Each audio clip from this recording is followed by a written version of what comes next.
નમસ્કાર વિદ્યાર્થી મિત્રો, આપણે પાંચમા પાઠ અર્થશાસ્ત્રની અંદર ગરીબીનો અભ્યાસ કરી રહ્યા હતા. હવે ગરીબીના અભ્યાસની અંદર આપણે ગરીબીનો અર્થ અને ગરીબીનો બિનપરંપરાગત અને આધુનિક ખ્યાલ વિશેનો અભ્યાસ કરેલો હતો. હવે આપણે બીજા ભાગની અંદર બીજા લેક્ચરમાં આપણે ગરીબીના સ્વરૂપ વિશે અભ્યાસ કરવાનો છે. ગરીબીનો વિસ્તૃત જો જાણકારી આપણે જોતી હોય, સારી રીતે એનો અર્થ સમજવો હોય તો અર્થશાસ્ત્રની દૃષ્ટિએ ગરીબીના સ્વરૂપનો આપણે અભ્યાસ કરવાનો છે. ગરીબીના બે સ્વરૂપ છે, જે મેં અગાઉ તમને કીધું હતું કે નિરપેક્ષ ગરીબી અને સાપેક્ષ ગરીબી. સૌથી પહેલાં આપણે નિરપેક્ષ ગરીબી વિશેનો અભ્યાસ કરવાનો છે કે નિરપેક્ષ ગરીબી કોને કહેવાય, નિરપેક્ષ ગરીબીનો માપદંડ શું છે, એના વિશેનો આપણે અભ્યાસ કરવાનો છે. હવે અગાઉના લેક્ચરની અંદર આપણે જોયેલું કે જીવનની લઘુત્તમ જરૂરિયાતો સંતોષવા માટે જે એક લઘુત્તમ સપાટી નક્કી કરવામાં આવેલી છે તેને આપણે ગરીબી રેખા કહીએ છીએ. આપણે અગાઉના લેક્ચરની અંદર ગરીબી રેખાની વ્યાખ્યાઓ જોઈ હતી. હવે જે આ આવક અને ખર્ચની લઘુત્તમ સપાટી એટલે કે ગરીબી રેખા નક્કી કરેલી છે, આ ગરીબી રેખાથી ઓછી આવક ધરાવતો, ઓછી આવક કે ખર્ચ ધરાવતો વર્ગ છે તેને આપણે નિરપેક્ષ ગરીબ તરીકે ઓળખીએ છીએ. ગરીબી રેખાથી તમને એવો પ્રશ્ન પૂછાઈ શકે કે નિરપેક્ષ ગરીબી એટલે શું? નિરપેક્ષ ગરીબીનો જે ખ્યાલ છે એની અંદરથી તમારે બધા ટૂંકા પ્રશ્નો જ પૂછાવાના છે. આખો એક નિરપેક્ષ ગરીબી સમજાવો એવો ખ્યાલ પૂછાતો નથી પ્રશ્ન, પણ એની અંદરથી નાના નાના એક વાક્યના ઘણા બધા પ્રશ્નો પૂછાશે. એમાં સૌથી પહેલો પ્રશ્ન છે કે નિરપેક્ષ ગરીબી એટલે શું? ગરીબી રેખાથી ઓછી આવક કે ખર્ચ ધરાવતો વર્ગ છે એને આપણે નિરપેક્ષ ગરીબ તરીકે ઓળખીએ છીએ. ગરીબી રેખા શું છે એ હવે તમને ખ્યાલ આવી ગયો છે, એટલે તમારે ગરીબી રેખા વિશે એની અંદર લખવાનું નથી. ગરીબી રેખાનો પ્રશ્ન પૂછાય, એક માર્કનો પ્રશ્ન એ પણ છે કે ગરીબી રેખા એટલે શું? તો કે લઘુત્તમ જીવન જરૂરિયાતની ચીજ વસ્તુઓ અને સેવાઓ ખરીદવા માટે નક્કી કરવામાં આવેલ આવક કે ખર્ચની લઘુત્તમ સપાટી એક ગરીબી રેખા છે. અને આ ગરીબી રેખા છે એનાથી ઓછી આવક કે ખર્ચ ધરાવતો વર્ગ છે એને આપણે નિરપેક્ષ ગરીબ તરીકે ઓળખીએ છીએ. નિરપેક્ષ ગરીબ છે એને આપણે સંપૂર્ણ ગરીબ છે એવું નામ પણ આપી શકીએ છીએ. એટલે ઘણી વખત તમને પ્રશ્નોમાં નિરપેક્ષ ગરીબીની જગ્યાએ એમ પણ પૂછે કે સંપૂર્ણ ગરીબ એટલે શું, તો પણ એનો જવાબ આ જ આવે કે ગરીબી રેખાથી ઓછી આવક ધરાવતો વર્ગ, આવક કે ખર્ચ ધરાવતો વર્ગ છે એને આપણે ગરીબ કહીએ છીએ, નિરપેક્ષ ગરીબ કહીએ છીએ અથવા તો સંપૂર્ણ ગરીબ કહીએ છીએ. આ બે પ્રશ્ન તમને આની અંદરથી મળી ગયા કે નિરપેક્ષ ગરીબ એટલે શું, સંપૂર્ણ ગરીબ એટલે શું. અથવા એમ પણ તમને પ્રશ્ન પૂછી શકે કે નિરપેક્ષ ગરીબ છે એને બીજા કયા નામે ઓળખવામાં આવે છે, તો એ પણ એનો પણ અહીંયા પ્રશ્નનો જવાબ અહીંયા જ તમને મળી જાય છે કે એને સંપૂર્ણ ગરીબ તરીકે ઓળખવામાં આવે છે. હવે ગરીબી રેખાનો અર્થ આપણે જોયેલો હતો, એની અંદર મેં તમને ઉદાહરણ પણ આપેલું હતું. પણ હવે આપણે અર્થશાસ્ત્રની દૃષ્ટિએ અર્થશાસ્ત્રમાં ગરીબી રેખા કેટલી નક્કી કરવામાં આવે છે, કેવી રીતે નક્કી કરવામાં આવે છે, એ આપણે આની અંદર જોવાનું છે. આયોજનની જ્યારે શરૂઆત થઈ, ભારતમાં નિરપેક્ષ ગરીબીનો સ્તરનો અંદાજ મેળવવા માટે આપણે અનાજ, દૂધ, માખણ વગેરેની લઘુત્તમ ભૌતિક પ્રમાણ કે જીવન નિર્વાહ માટે જરૂરી છે. આ બધી વસ્તુઓ, અનાજ છે, દૂધ છે, શાકભાજી છે, આ બધી વસ્તુઓ આ પ્રાપ્ત કરવા માટે લઘુત્તમ માથાદીઠ આપણે કેટલો વપરાશી ખર્ચ જોઈએ એ નક્કી કરવું પડે. એને આપણે ગરીબી રેખા કહીએ છીએ કે ભાઈ આટલી ખોરાક છે, શાકભાજી છે, દૂધ છે, એ આપણું રોજબરોજની જરૂરિયાત છે. તો એ ખરીદવા માટે આપણે ખર્ચો કરવો પડે. એના માટે કેટલા પૈસાની આપણે આવશ્યકતા છે, કેટલી આવકની આવશ્યકતા છે, એ નક્કી કરવામાં આવે છે. એટલે જ્યારે આયોજનની શરૂઆત થઈ ત્યારે Indian council of medical research દ્વારા આયોજનની શરૂઆતમાં Indian council of medical research દ્વારા ગ્રામ્ય ક્ષેત્ર માટે વ્યક્તિ દીઠ દૈનિક 2400 કેલરી અને શહેરી ક્ષેત્ર માટે વ્યક્તિ દીઠ દૈનિક 2100 કેલરી આટલો ખોરાક એ લોકોને મળવો જોઈએ. આયોજનની જ્યારે શરૂઆત થઈ ત્યારે Indian council of medical research દ્વારા આ પણ 1 માર્કનો પ્રશ્ન છે. ગ્રામ્ય ક્ષેત્ર માટે 2400 કેલેરી અને શહેરી ક્ષેત્ર માટે વ્યક્તિ દીઠ 2100 કેલેરી યુક્ત એ લોકોને ખોરાક મળતો હોય તો એ સારું જીવન ધોરણ જીવે છે એવું આપણે કહી શકીએ. આ 1 માર્કનો પ્રશ્ન છે એટલે યાદ રાખજો કે ગ્રામ્ય ક્ષેત્ર માટે 2400 કેલેરી અને શહેરી ક્ષેત્ર માટે 2100 calorie. Indian council of medical research. હવે આટલી કેલેરી યુક્ત ખોરાક મેળવવા માટે આ પદ્ધતિનો ઉપયોગ કરી, એટલે કે આ જે પદ્ધતિ છે આટલી કેલેરી આપણને મળવી જોઈએ એ પદ્ધતિનો ઉપયોગ કરી આયોજન પંચ દ્વારા આ પદ્ધતિને 1969ની અંદર આ પદ્ધતિ મંજૂર કરવામાં આવેલી છે. આ જે કેલેરીયુક્ત ખોરાક આપણને મળવો જોઈએ એ પદ્ધતિ જે શોધેલી છે એને 1969માં મંજૂર કરવામાં આવેલી હતી આયોજન પંચ દ્વારા. 1960-61ના આધાર વર્ષ તરીકે 1960-61ને આધાર વર્ષ તરીકે લીધું છે. એટલે એવું ન તમે વિચારતા કે અહીંયા 1969 છે, પણ હંમેશા આધાર વર્ષના આધારે જ આપણે આવક છે એ નક્કી કરવામાં આવતી હોય છે. તો 1960-61ના આધાર વર્ષ તરીકે લઈ અને માથાદીઠ 20 રૂપિયા નક્કી કરેલા હતા આયોજન પંચે કે વ્યક્તિ દીઠ 20 રૂપિયા તમને જો મળે છે તો તમે આટલી કેલેરીયુક્ત ખોરાક મેળવી શકો છો વ્યક્તિ દીઠ. માથાદીઠ એટલે એક દરેક વ્યક્તિના 20 રૂપિયા. જો વ્યક્તિ દીઠ તમે 20 રૂપિયા માસિક, એટલે આ જમાનો થોડોક આગળ છે, 60-61નો જમાનો હતો એટલે 20 રૂપિયામાં આપણે ખોરાક મેળવી શકતા હતા, અત્યારે ન મળે. એટલે 20 રૂપિયા ત્યારે નક્કી કરેલા હતા કે 20 રૂપિયા જો તમને માથાદીઠ મળે છે માસિક તો તમે આટલી કેલરીયુક્ત ખોરાક મેળવી શકો છો.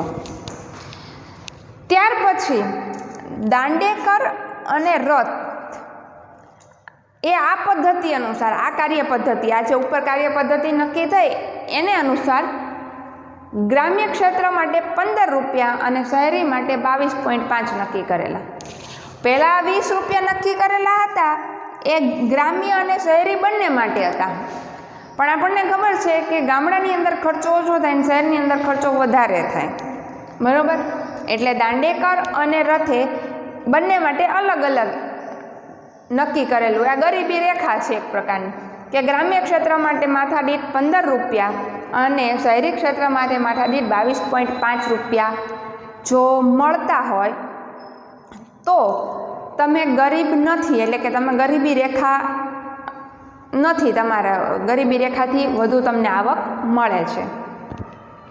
ત્યાર પછી ડીટી લાકડાવાળાની અધ્યક્ષતા હેઠળ નક્કી કરાયેલ જૂથ દ્વારા 1993ને આધાર વર્ષ તરીકે લઈ 1993 માટે 1973-74ને આધાર વર્ષ તરીકે લઈ અને ગ્રામ્ય ક્ષેત્ર માટે 49 રૂપિયા અને શહેરી ક્ષેત્ર માટે માસિક 57 રૂપિયા નક્કી કરવામાં આવેલા હતા કે જો આટલી આવક તમે મેળવો છો તો તમે ગરીબ નથી, બરાબર? આ જે બધા પ્રશ્નો છે 1 માર્કના પ્રશ્ન છે એટલે તમારે એના આંકડા યાદ રાખવા ખૂબ જરૂરી છે.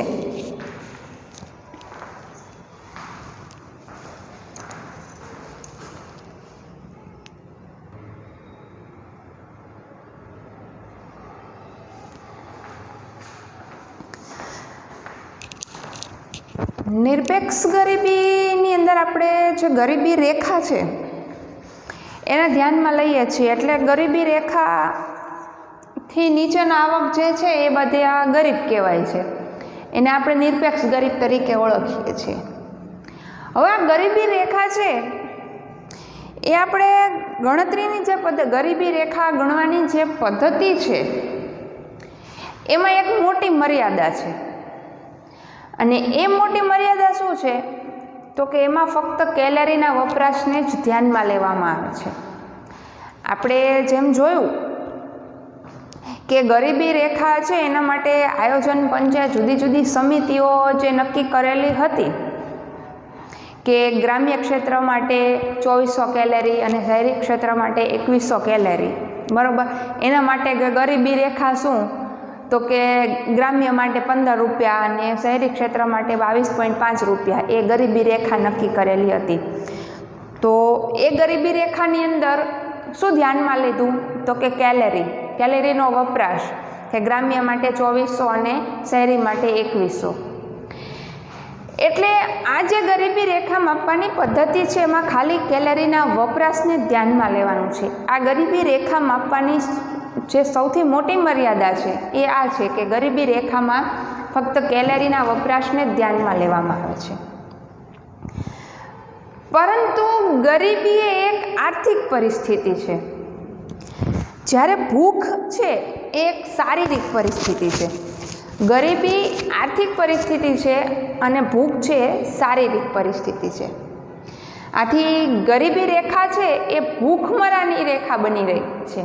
ખાલી અગાઉ જેમ મેં કીધું હતું કે તમને 2 માર્કમાં પ્રશ્ન પૂછાય છે કે ગરીબી રેખા છે એ ભૂખમરાની રેખા શું કામ બની રહે છે, તો એ આ કારણને લીધે કે ગરીબી રેખાના ગણતરી કરતી વખતે તેમાં માત્ર કેલરી વપરાશને ધ્યાનમાં લેવામાં આવે છે.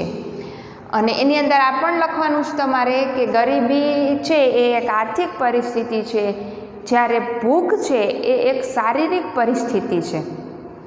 એટલે આપણે એને ગરીબી રેખાને ભૂખમરાની રેખા પણ કહીએ છીએ, કારણ કે માત્ર એમાં કેલરી વપરાશને જ ધ્યાનમાં લેવામાં આવે છે. ગરીબી રેખાના ખ્યાલને વધુ આપણે જે ગતિશીલ બનાવવો હોય તો જીવનની ગુણવત્તાનું લઘુત્તમ સ્તર છે એ આપણે નક્કી કરવું પડે.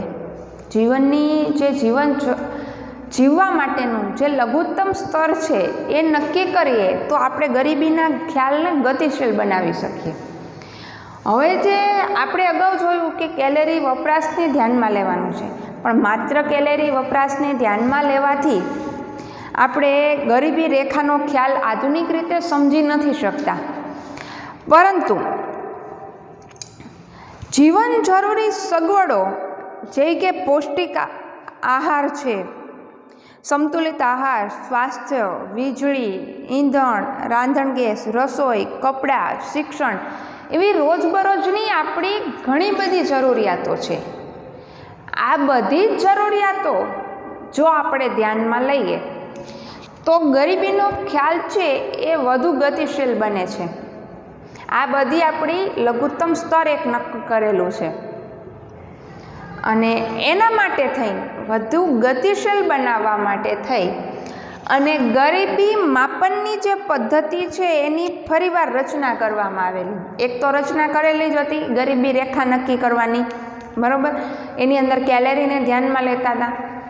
હવે એને ગતિશીલ બનાવવા માટે થઈ આપણે એની પુનઃરચના કરેલી હતી અને એ પુનઃરચના કરવા માટે થઈ પ્રોફેસર સુરેશ તેંડુલકરની અધ્યક્ષતાવાળી, આ બધા નામ યાદ રાખજો, પ્રોફેસર સુરેશ તેંડુલકરની અધ્યક્ષતાવાળી સમિતિએ પોતાનો અહેવાલ 2009માં સરકારને સોંપ્યો. પોતે એક નવી કાર્યપદ્ધતિ અપનાવી, નવી કાર્યપદ્ધતિની શોધ કરી પ્રોફેસર સુરેશ તેંડુલકરની સમિતિએ, અને એનો જે અહેવાલ બનાવ્યો એ 2009ની અંદર સરકારને આપેલો. હવે જે આ નવી પદ્ધતિ મુજબ છે એમાં કેલરી વપરાશને તો ધ્યાનમાં લેવાનું જ છે, કારણ કે ખોરાક છે એ સૌથી પહેલી માણસની જરૂરિયાત છે. એટલે કે કેલરી વપરાશને તો ધ્યાનમાં લેવાનું છે. એ ઉપરાંત શિક્ષણ અને સ્વાસ્થ્ય માટેનો ખર્ચો પણ એની અંદર સમાવેશમાં આવે. ઓલા જે આપણે નક્કી કરેલા હતા 22.5 ને 15 રૂપિયા જે નક્કી કરેલા હતા એની અંદર ખાલી કેલેરી જોતા હતા. હવે એની અંદર આપણું સ્વાસ્થ્ય અને શિક્ષણ ઉમેરીએ તો ખર્ચો વધી જાય, એટલે કે ગરીબી રેખાનું સ્તર જુદું થઈ જાય. તો આ બે ખર્ચા છે, કેલેરી ઉપરાંત શિક્ષણ અને સ્વાસ્થ્યનો ખર્ચો છે એ પણ આની અંદર સમાવી લેવો.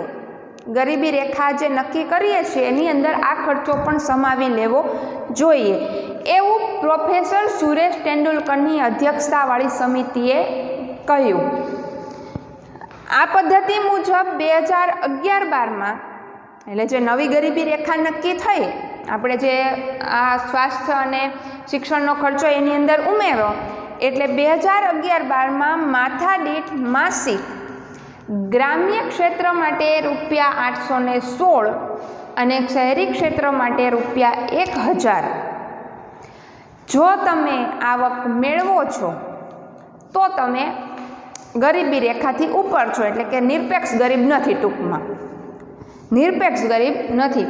હવે માસિક એક વ્યક્તિના ₹1000 એટલે તમે ઘરમાં 5 વ્યક્તિઓ રહ્યો છો, ઘરમાં તમારા 5 વ્યક્તિઓ છે તો તમારી માસિક આવક ₹5000 તો હોવી જ જોઈએ, તો તમે નિરપેક્ષ ગરીબી નથી શહેરી ક્ષેત્રની અંદર.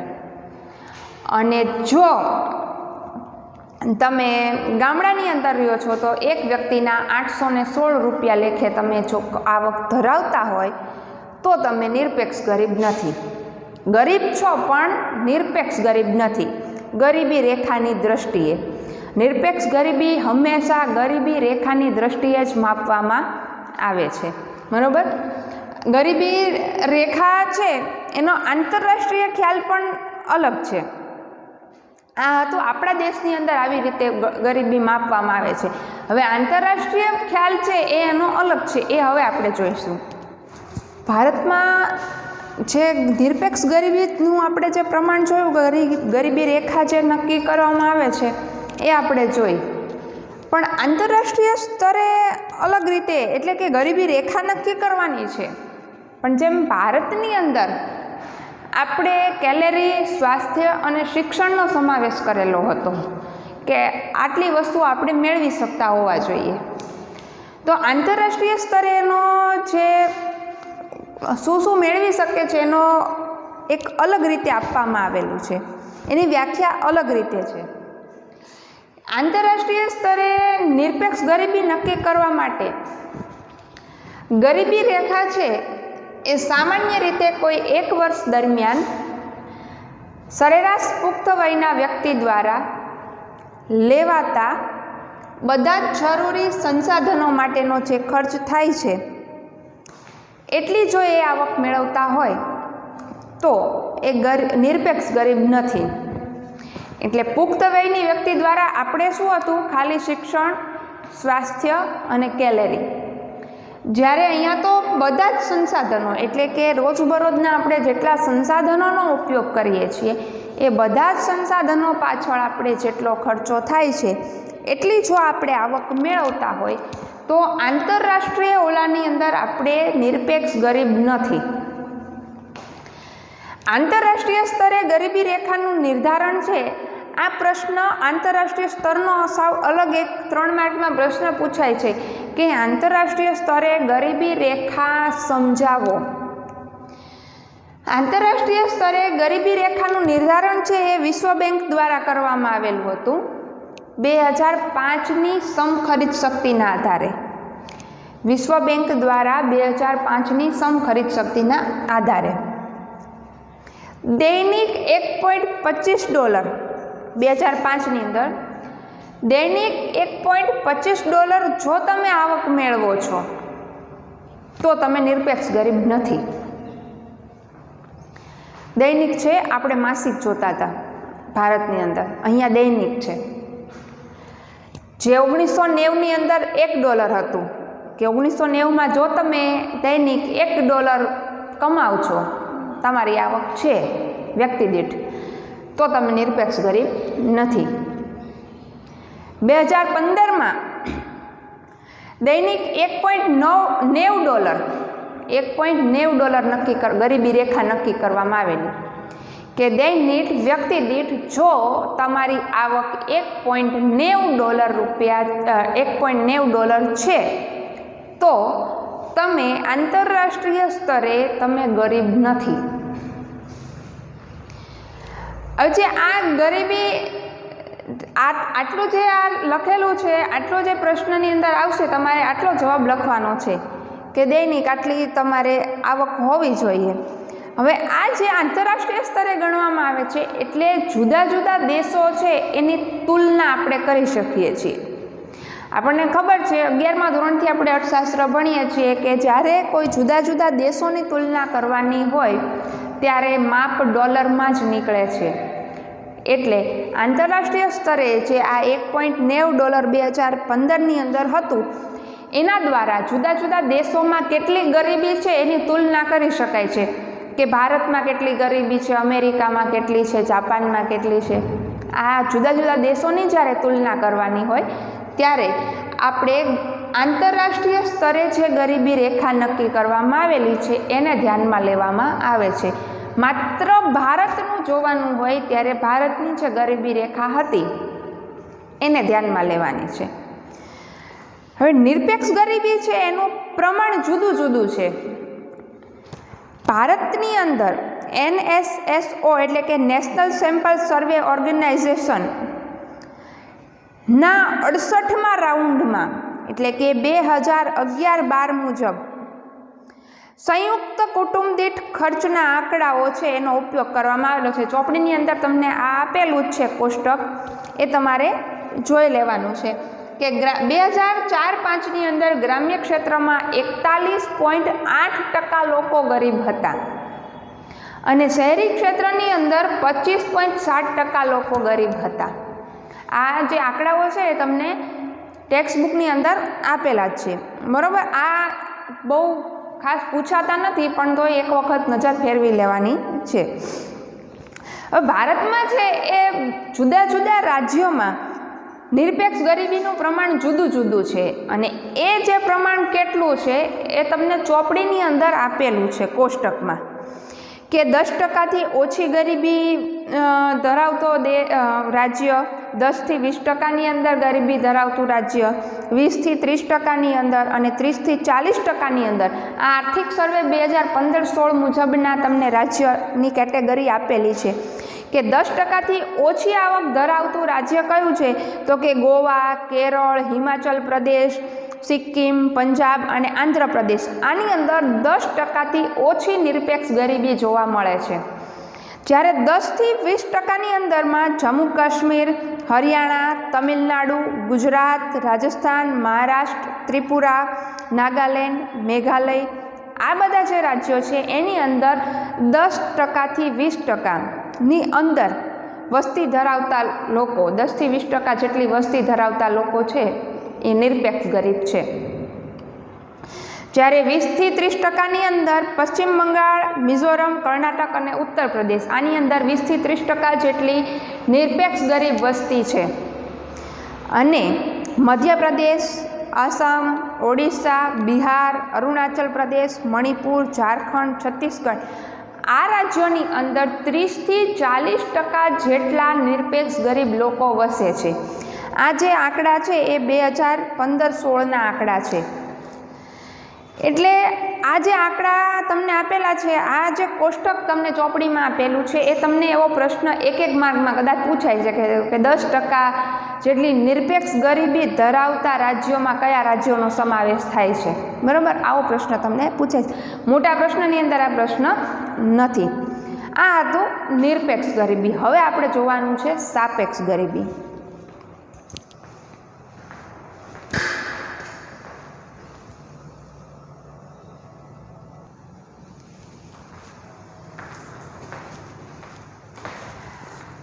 ગરીબીના સ્વરૂપની અંદર નિરપેક્ષ ગરીબી પછી આવે છે સાપેક્ષ ગરીબી. નિરપેક્ષ ગરીબી છે એનો ખ્યાલ વિસ્તૃત છે, એ થોડોક એમાંથી ટૂંકા પ્રશ્નો ઘણા બધા પૂછાય છે. જ્યારે સાપેક્ષ ગરીબીનો ખ્યાલ એટલો બધો વિસ્તૃત નથી, એને સમજવામાં સાવ સહેલો છે. નિરપેક્ષ ગરીબીની અંદર આપણે આવક જે લઘુત્તમ જીવન જરૂરિયાતની જે સપાટી નક્કી કરવામાં આવેલી હતી ગરીબી રેખા એને ધ્યાનમાં લેતા હતા, જ્યારે સાપેક્ષ ગરીબીની અંદર જુદા જુદા જે વર્ગો છે એના વચ્ચે થતી આવકની અસમાન વહેંચણીને ધ્યાનમાં લેવામાં આવે છે. આપણને ખબર છે કે આપણા દેશની અંદર આવકની વહેંચણી અસમાન છે, તો સાપેક્ષ ગરીબીમાં આવકની અસમાન વહેંચણીને ધ્યાનમાં લેવામાં આવે છે.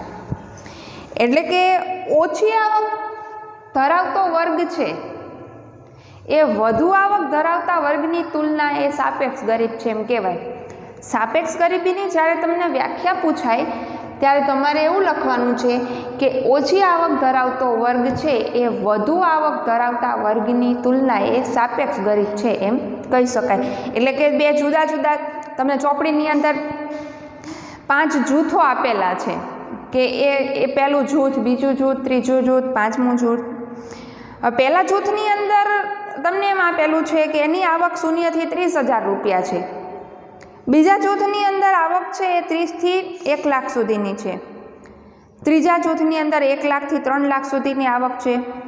ચોથા જૂથની અંદર 3 લાખથી 10 લાખ સુધીની આવક છે. અને પાંચમા જૂથની અંદર 10 લાખથી વધુ આવક ધરાવતો વર્ગ છે. આ જુદા જુદા જે વર્ગો તમને આપેલા છે એ વર્ગો એકબીજા કરતાં ગરીબ છે એકબીજાની તુલનાએ. એટલે કે જે પહેલું જૂથ છે, જૂથ નંબર 1 છે, એ બાકીના જે 4 જૂથ છે એ બધા કરતાં ગરીબ છે. આપણે એની અંદર ઉદાહરણ આપેલું છે, એની જગ્યાએ તમે આવી પણ લઈ શકો કે જૂથ આપેલા છે, આપણે જૂથ બનાવી દઈએ 1, 2, 3, 4 અને 5 અલગ અલગ જૂથ બનાવી દો છો. પહેલા જૂથની આવક છે 5,000 રૂપિયા, બીજા જૂથની આવક છે 10,000, ત્રીજા જૂથની 50,000, ચોથા જૂથની 70 અને પાંચમા જૂથની 1 લાખ રૂપિયા. હવે આવી રીતે અલગ અલગ જૂથ પાડેલા છે. તો આ જે પહેલા જૂથમાં આવતી વ્યક્તિઓ છે એ આ બધા કરતાં ગરીબ છે એમ આપણે કહી શકીએ સાપેક્ષ ગરીબીની વ્યાખ્યા પ્રમાણે, કે 5,000 રૂપિયાની આવક ધરાવતા વ્યક્તિનો વર્ગ છે એ આ બધા કરતાં ગરીબ છે. હવે 10,000 રૂપિયાની આવક જે ધરાવતો વર્ગ છે એ આ 3 કરતાં ગરીબ છે. 50,000ની આવક ધરાવે છે એ આ 2 કરતાં ગરીબ છે. 70,000ની આવક ધરાવે છે એ આના કરતાં ગરીબ છે, જૂથ 5 કરતાં. એટલે આ એકબીજા વચ્ચે તુલના કરેલી છે કે એક આવક જે ધરાવે છે એના કરતાં કોઈ બીજી વ્યક્તિ છે એને વધુ આવક હોય તો એ ઓલી વ્યક્તિની દ્રષ્ટિએ ગરીબ કહેવાય. કેવો? તો કે સાપેક્ષ ગરીબ. ગરીબ નહીં કહેવાનો, એને સાપેક્ષ ગરીબ કહેવાનો. કારણ કે ગરીબ તો કહેવાય જ નહીં ને, કારણ કે 5,000ની આવક ધરાવે છે તો એ તો નિરપેક્ષ ગરીબની અંદર આવે જ નહીં. નિરપેક્ષ ને સાપેક્ષ આપણે જે 2 ભણીએ છીએ એની અંદર આ સાપેક્ષ ગરીબ કહેવાય, ગરીબ ન કહેવાય, સાપેક્ષ ગરીબ કહેવાય છે. બરાબર? આ તો નિરપેક્ષ ગરીબી અને સાપેક્ષ ગરીબી. હવે આપણે ગરીબી માટેના અલગ અલગ કારણો, શું કામ આપણા દેશની અંદર ગરીબી ઉદ્ભવે છે, એ આના પછીના લેક્ચરની અંદર અભ્યાસ કરવાનો છે.